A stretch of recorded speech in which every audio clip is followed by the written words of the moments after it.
بسم اللہ الرحمن الرحیم۔ قرآن پاک میں درود و سلام بھیجنے کا حکم۔ سورہ احزاب آیت نمبر 56۔ بے شک اللہ اور اس کے فرشتے نبی مکرم صلی اللہ علیہ وسلم پر درود بھیجتے رہتے ہیں۔ اے ایمان والو، تم بھی ان پر درود بھیجا کرو اور خوب سلام بھیجا کرو۔ نبی اکرم صلی اللہ علیہ وسلم پر درود و سلام بھیجنے کی فضیلت۔ ابو طلحہ رضی اللہ تعالیٰ عنہ سے روایت ہے کہ ایک دن رسول اللہ صلی اللہ علیہ وسلم تشریف لائے اور آپ صلی اللہ علیہ وسلم کے چہرے پر خوشی و مسرت جھلک رہی تھی۔ آپ صلی اللہ علیہ وسلم نے فرمایا، یہ خوشی اس لیے ہے کہ میرے پاس جبرائیل علیہ السلام آئے اور کہنے لگے، اے محمد صلی اللہ علیہ وسلم، کیا آپ کے لیے یہ خوشی کا باعث نہیں کہ آپ صلی اللہ علیہ وسلم کی امت میں سے جو کوئی بھی آپ صلی اللہ علیہ وسلم پر درود و رحمت بھیجے گا تو میں اس پر 10 بار درود بھیجوں گا، اور جو کوئی آپ صلی اللہ علیہ وسلم کے امتیوں میں سے آپ صلی اللہ علیہ وسلم پر سلام بھیجے گا تو میں اس پر 10 بار سلام بھیجوں گا۔ نبی کریم صلی اللہ علیہ وسلم نے فرمایا، جو شخص مجھ پر ایک مرتبہ درود بھیجتا ہے تو اللہ تعالیٰ اس پر 10 رحمتیں نازل فرماتا ہے، اس کے 10 گناہ معاف کیے جاتے ہیں اور اس کے لیے 10 درجات بلند کیے جاتے ہیں۔ یہ اللہ تعالیٰ کا کرم ہے کہ اللہ تعالیٰ کے حبیب صلی اللہ علیہ وسلم پر درود پڑھنے والا اللہ تعالیٰ کو بہت پسند ہے۔ کیوں نہ ہو، درود پڑھنا نیک کاموں میں سب سے عظیم ہے اور افضل دعا ہے۔ ابو ہریرہ رضی اللہ تعالیٰ عنہ کہتے ہیں کہ رسول اللہ صلی اللہ علیہ وسلم نے فرمایا، مجھ پر جب بھی کوئی سلام بھیجتا ہے تو اللہ تعالیٰ میری روح مجھے لوٹا دیتا ہے، یہاں تک کہ میں اس کے سلام کا جواب دیتا ہوں۔ رسول اللہ صلی اللہ علیہ وسلم نے فرمایا، اللہ تعالیٰ کے کچھ فرشتے ہیں جو زمین میں گھومتے رہتے ہیں، وہ مجھ تک میرے امتیوں کا سلام پہنچاتے ہیں۔ امت محمدیہ کا کوئی فرد جب کبھی نبی صلی اللہ علیہ وسلم پر سلام بھیجتا ہے تو وہ فرشتے نبی صلی اللہ علیہ وسلم تک وہ سلام پہنچاتے ہوئے کہتے ہیں، بے شک فلاں شخص نے آپ پر سلام پڑھا ہے۔ جمعہ کے دن درود شریف بھیجنے کی فضیلت۔ اوس بن اوس رضی اللہ تعالیٰ عنہ کہتے ہیں کہ رسول اللہ صلی اللہ علیہ وسلم نے فرمایا، تمہارے دنوں میں سب سے افضل جمعہ کا دن ہے۔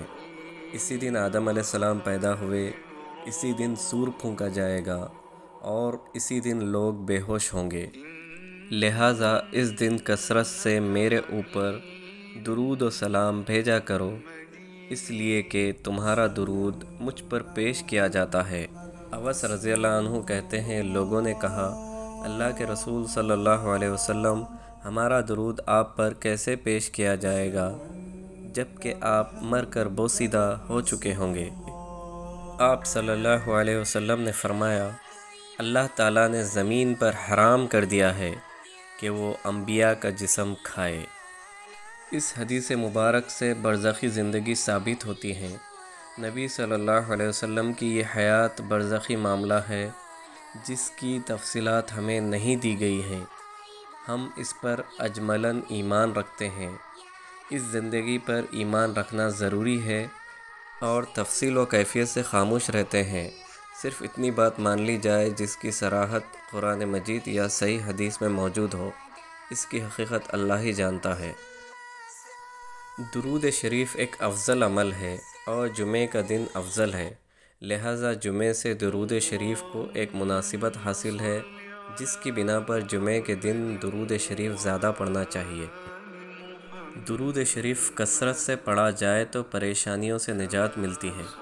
ابی ابن کعب رضی اللہ عنہ کہتے ہیں کہ جب 2/3 رات گزر جاتی تو رسول اللہ صلی اللہ علیہ وسلم اٹھتے اور فرماتے، لوگو اللہ کو یاد کرو، اللہ کو یاد کرو، کھڑکھڑانے والی آ گئی ہے اور اس کے ساتھ ایک دوسری آ لگی ہے، موت اپنی فوج لے کر آ گئی ہے، موت اپنی فوج لے کر آ گئی ہے۔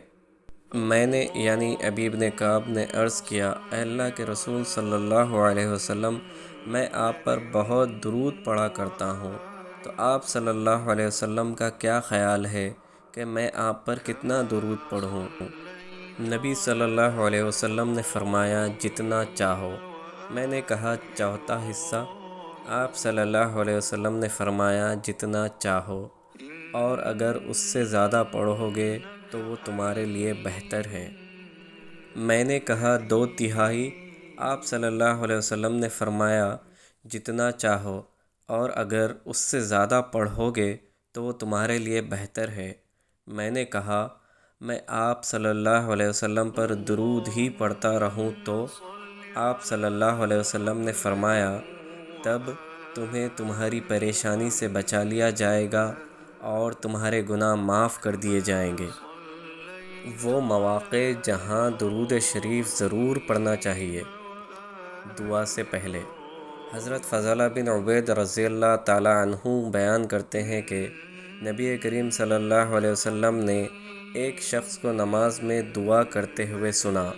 اس نے آپ صلی اللہ علیہ وسلم پر درود نہ بھیجا، چنانچہ آپ صلی اللہ علیہ وسلم نے فرمایا، اس نے جلد بازی کی ہے۔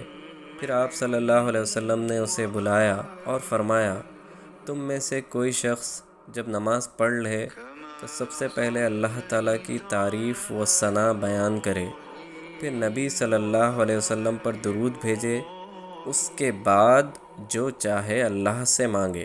عمر بن خطاب رضی اللہ عنہ کہتے ہیں، دعا آسمان اور زمین کے درمیان رکی رہتی ہے، اس میں سے ذرا سی بھی اوپر نہیں جاتی جب تک کہ تم اپنے نبی کریم صلی اللہ علیہ وسلم پر درود نہیں بھیج لیتے۔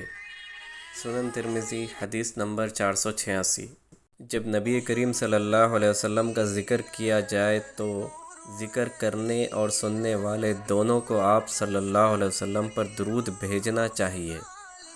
نبی کریم صلی اللہ علیہ وسلم کا ارشاد ہے، اس آدمی کی ناک خاک میں ملے جس کے پاس میرا ذکر کیا گیا اور اس نے مجھ پر درود نہ بھیجا۔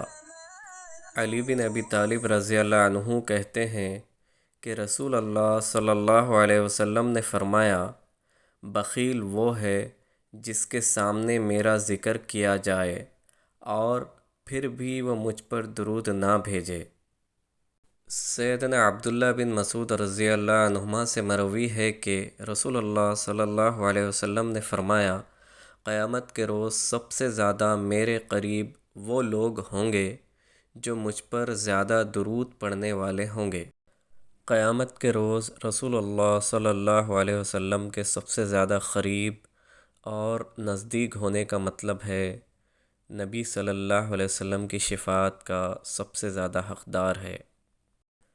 درود کے مختلف الفاظ احادیث میں منقول ہے۔ سب سے افضل درود ابراہیمی ہے جو نماز میں پڑھا جاتا ہے۔ اللهم صل على محمد